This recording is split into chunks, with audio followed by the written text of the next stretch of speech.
মহাশয়ের পক্ষ থেকে ভক্তনগর বাসীর প্রীতি, শুভেচ্ছা ও ভালোবাসা।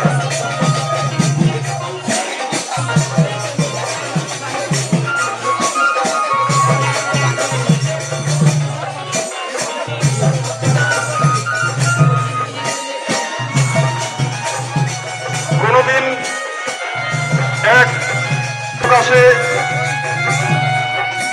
বসন্ত বাতাসে সরবকুলের কান্না ব্যথিবে রহিল পিছে, তোমারও প্রাণের প্রান্তে স্বপ্নের মুরতি। তবু সে তো স্বপ্ন নয়, সে যে সবচেয়ে সত্যি মোর মহামৃত্যুঞ্জয়, সে আমার প্রেম। আমি যাই ভেসে কালের যাত্রায়,